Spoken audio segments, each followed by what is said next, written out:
Sir अगर किसी businessman के पास इनवॉइस नहीं है उसकी परचेजेस का या इनवर्ड सप्लाईज का, तो क्या वो इनपुट टैक्स क्रेडिट अवेल कर सकता है as per the GST law? देखिए, ये अपने आप में एक बहुत बड़ा मिथ है। कई बार क्या होता है कि हमें ऐसा लगता है कि मैंने परचेजेस करी और उन परचेजेस से रिलेटेड जो भी क्रेडिट था वो मेरा पोर्टल के ऊपर आ रहा है और मैं उस पोर्टल के बेसिस पे जो है वो क्रेडिट ले सकता हूँ। नॉर्मली मेरे पास इनवॉइस होती है तो भी अगर वो पोर्टल पे नहीं आ रहा होता है तो, क्योंकि लॉ क्या कहता है कि सप्लायर ने टैक्स पे कर दिया तभी आपको क्रेडिट मिलेगा। सप्लायर जब तक टैक्स पे नहीं करता है तो वो पोर्टल पे नहीं आता है, तो इसलिए सामने वाले को क्या लगता है कि मुझे जो है वो इसका क्रेडिट जो है वो मिल नहीं पाएगा। वो बिल्कुल ठीक बात है, क्योंकि अगर सप्लायर ने टैक्स पे नहीं किया तो बायर को उसका क्रेडिट नहीं मिलता। लेकिन ये भी इससे बड़ी बात है कि अगर इवन आपके पोर्टल पे आ रहा है और आपके पास वो इनवॉइस ही अवेलेबल नहीं है। सपोज कीजिए कि एक व्यक्ति ए ने बी से सामान खरीदा, लेकिन जो है वो बी ने गलती से ए का नाम लिखने की बजाय सी का नाम लिख दिया अपनी रिटर्न में, तो क्या सी उसका क्रेडिट ले सकता है? आंसर है नहीं ले सकता, क्योंकि जब तक उस पर इनवॉइस नहीं है।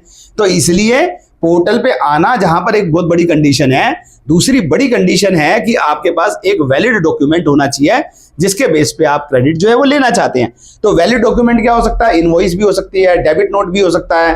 आप जब बिल ऑफ एंट्री जब इंपोर्ट करते हैं तो बिल ऑफ एंट्री भी होती है, या इवन जो है वो आप जो आईएसडी जो इनपुट सर्विस डिस्ट्रीब्यूटर से कोई इनवॉइस कटा वो भी होता है।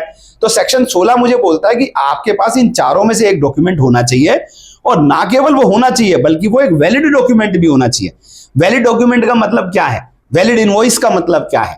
वैलिड इनवॉइस को हमारे को एक नोटिफिकेशन है जो आप नोट करना चाहें तो 39/2018, जिसमें मुझे बताया गया है कि एक इनवॉइस तभी वैलिड होती है जब उसमें ये 7-8 इंग्रेडिएंट होते हैं, जैसे सप्लायर का नाम, एड्रेस, उसका रजिस्ट्रेशन नंबर, बायर का नाम, एड्रेस, उसका रजिस्ट्रेशन नंबर, आपने क्या आइटम खरीदी है, उस पर क्या रेट ऑफ टैक्स है, उस पर आपने टैक्स कितना पे किया, उसका प्लेस ऑफ सप्लाई जो है वो अगर दूसरी स्टेट है तो वो कौन सा है, अगर ई इनवॉइस एप्लीकेबल है तो क्या ई इनवॉइस बनी या नहीं बनी। ये सारी बातें जब तक उस पर नहीं है तब तक वो एक इनवॉइस जो है वो होते हुए भी एक वैलिड इनवॉइस नहीं है।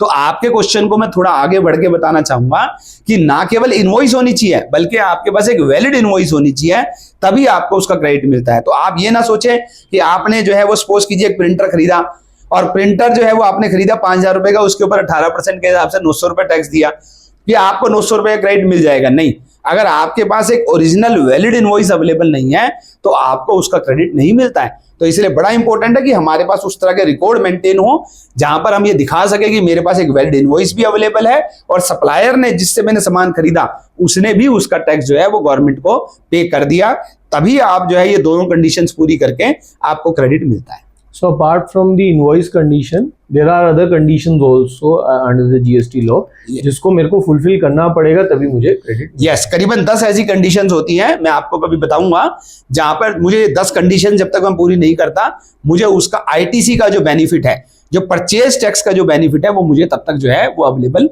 नहीं होता है। Thank you sir.